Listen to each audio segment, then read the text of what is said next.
Ang hustisya, duha sad ni siya ka klase na ay tawhanon, naa say Diosnon.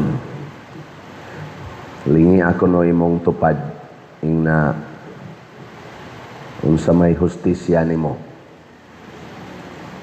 tawhanon o Diosnon. Pananglitan sa hustisya, kanang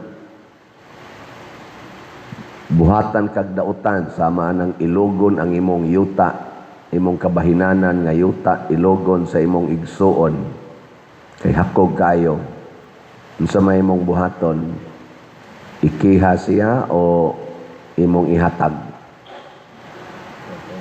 Unsa may hustisya na? Kung mogamit kag tawhanon nga hustisya, ikiha gyud. Pero mogamit ka og Diyos nung hustisya, ihatag lang. Ana. Nyahay may yung sundo na.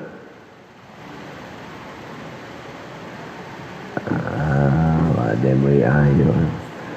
Labaw na gyud. Nga matod pa diri sa atong unang pagbasa, ang mga dautan bisag maghigda, nagplano kunog dautan bisag naghigda ba? Nya inig kaugma og makahigayo na sila, ila ding buhaton. Unya arog na ay gaplanong mopatay nimo, gusog na ba kay patay, hasta gani driver sa balhabal in town. Usa na move it. Sus. Di na pasayloos mga tulisan. Nya magsige ra bag-ingon ang atong leader sa DILG ba na nga malinawon kuno kay atong nasod karon, secured kaayo. Adto na sang niaging adlaw, vlogger, gipusil sad, patay gyapon. Gurgur ba? Niya, nindot sa kay silag hustisya kay hisgutan gidayon nga anti-DDS ni nga vlogger. So doon na dayoy koneksyon.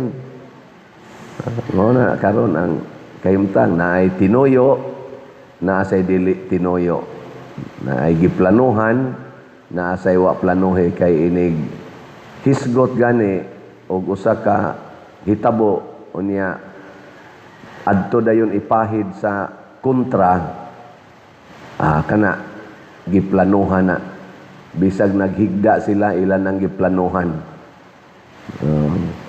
Sunan ganang ang kaso o ang event sa 2019 katong sa to Asian Game nga mo kuno toy the best nga Asian Game sa atong nasod nga nahitabo, hastang atong mga players ato perting dagko ag achievement pagka 2019 ASEAN Summit summit ba to tawagan na Asian Games pastilan karon imbestigahan sa NBI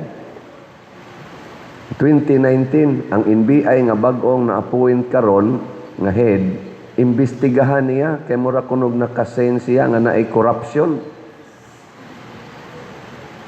Unya ang nangawa hinuon nga trillions karon kadtong flood control, kadtong sa PhilHealth, kadtong sa mga education, kadtong gipamaligya nga gold nga 29 tons nga wa na takahibaw, kadtong Maharlika Fund nga naay mga 500 billion, ang kadtong unprogrammed fund nga gisigag hisgot ni Attorney Vic Rodriguez nga 800 billion nga nawa lang.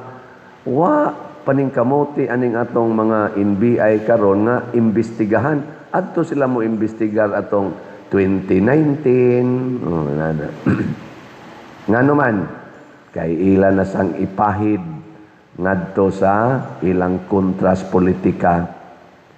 Mao na gitawag og giplanuhan nga bisag naghigda sila, nagplano sila ana matud pas Ginoo. Kamo paghigda ninyo gabi unsay inyong giplano? Basig-sige sa mong ingon, paninglon ko tong utang. niya og di gayto mo bayad, pailan ko tong kasong buang nako ana.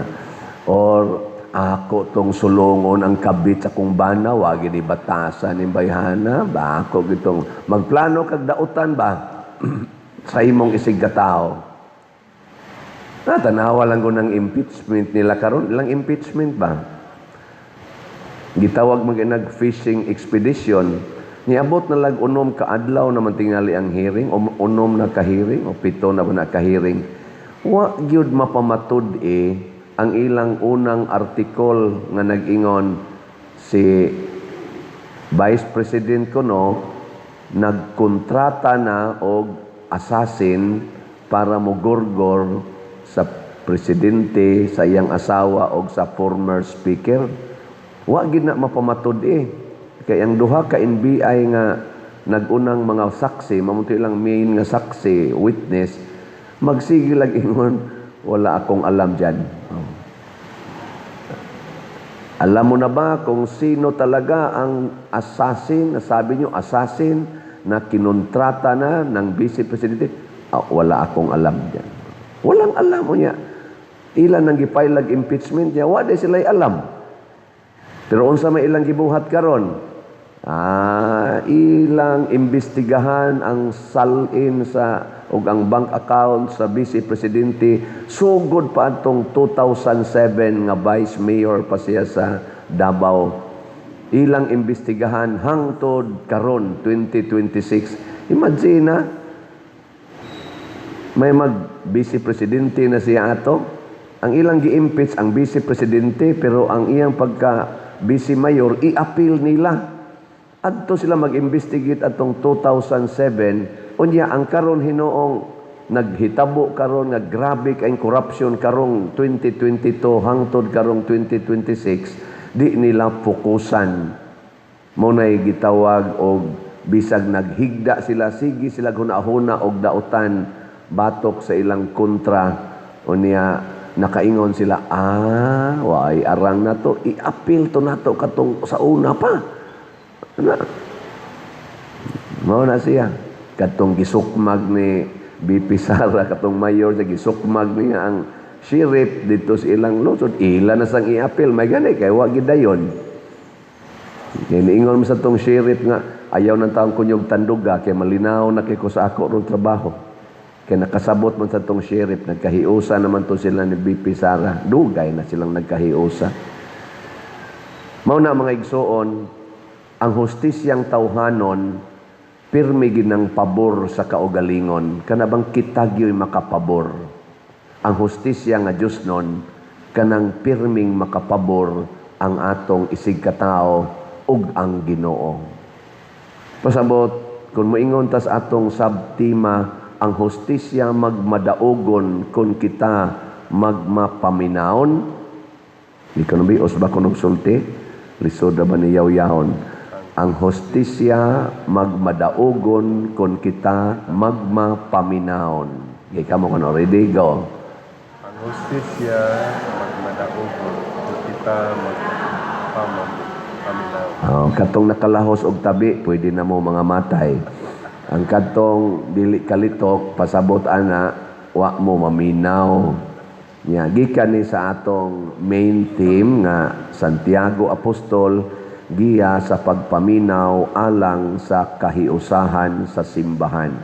Pasabot ang kahiusahan sa katawhan mahitabo ra gyud basta muhari na ang hustisya nga Dios nun. Mo nang niingon diri sa atong ebanghelyo magpadayon siya sa iyang buhat hangtod nga mapatunhay niya ang hustisya ug siya'y mahimong paglaom sa tanang katawhan.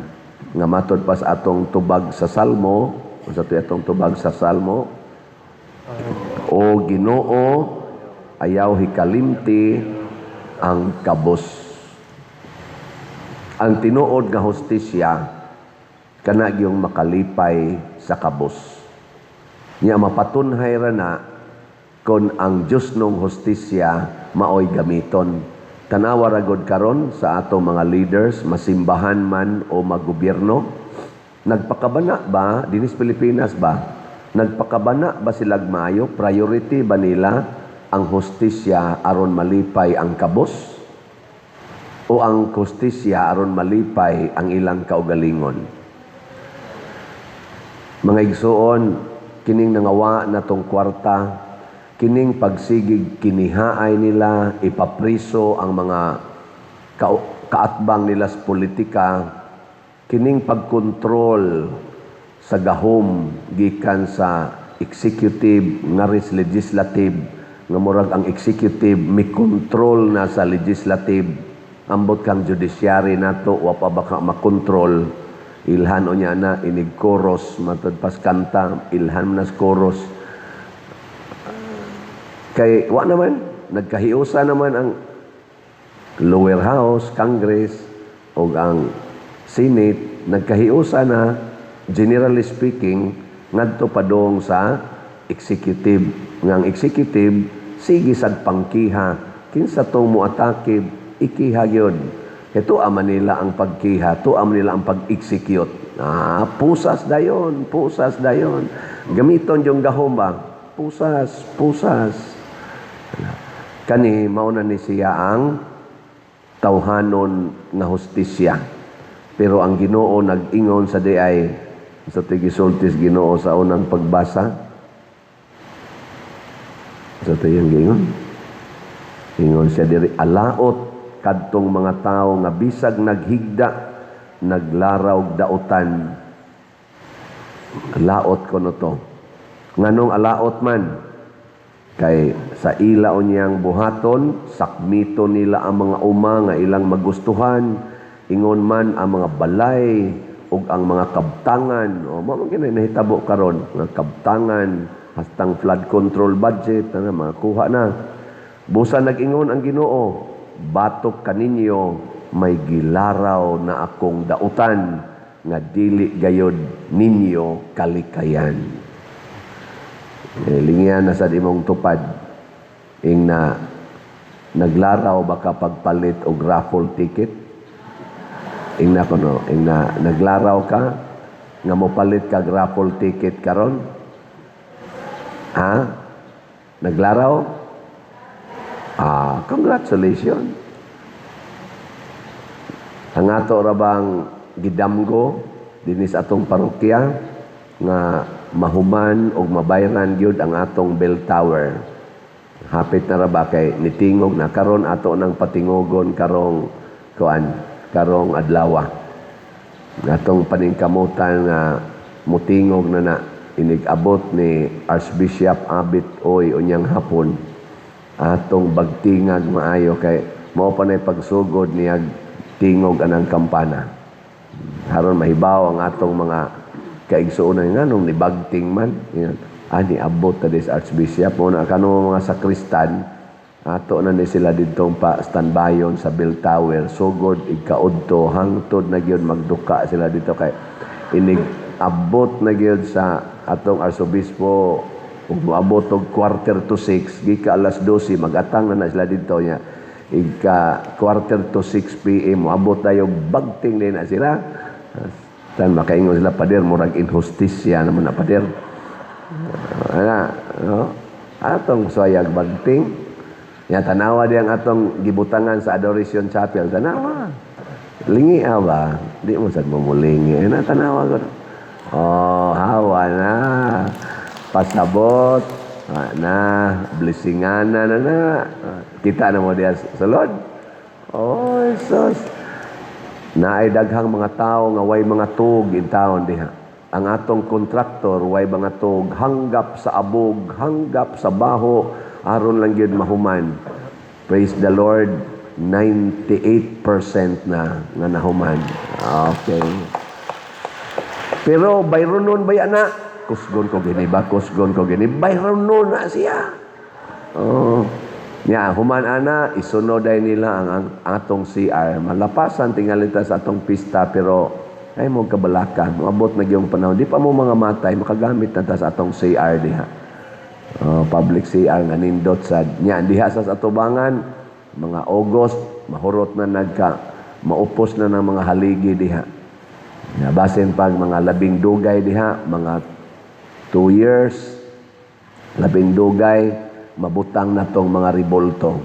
Pero gusto mo nga madalig kabutang ribolto, panungtong mo dito, haron kamo mo ay atong himuong ribolto diha. Okay ra ninyo? Hindi mo mubiya ba? Ito. Ngaigsoon, di unta sad ta malimot sa panginahanglan sa kabos. Ang atong parokya gid ni nga kabos. Nganong kabos man, wala pa ta niining mga facilities nga kung gisgutan. Unya kaning ato mga lingkuranan, ato paning ilisan, maghimo patag bag-ong kumbinto, maghimo pagid atong dako nato diri nga activity center. Kabos kay ta dinhi wa tay klarong social hall, nga kana bang presentable og kana ganing functional gid ba? Capable and presentable para sa ato mga dagko nga mga kalihukan. Pero sige lang, di gid ta mohunong matod pa diri sa atong ebanghelyo, di ta mohunong hangtod mapatunhay ang hustisya. Ug unsa may hustisya nato dinhi nga malipay unta ang atong parokya o parokyano. Kamong naas abroad, mga online parishioners outside the parish dinhi sa Compostela, lipayon sad mos Ginoo kung inyong lipayon ang parokya nga kabos. Kunya in general, mangandoy ta, makabaton unta tagbag-ong mga leaders sa simbahan man o sa gobyerno nga ang priority mao ang paglipay sa kabos. Sama sa atong patron Santiago nga nagpakamatay para sa atong pagtuo, nakahatag siya kalipay hangtod karon sa simbahan o sa kalibutan. Nasa detay gibutang diri nga ribolto usa na ka-blessed si Blessed in Leon in South T. Dinhi na nagpuyo punos una. Dinhi na siya nagpuyo. Kana dihang atong CWL ato nang tarungon kay himuon ta na dihang mini museum, himuon ta na dihang Blessed in South T nga kana ganing hall. Kay anha siya mag-agian padog sa kas kumbinto niya, namartir na siya sa dihang pari na siya, namartir siya didto sa Spain muntingali. O niya karon blessed na padong na sad siya masanto. Di ba?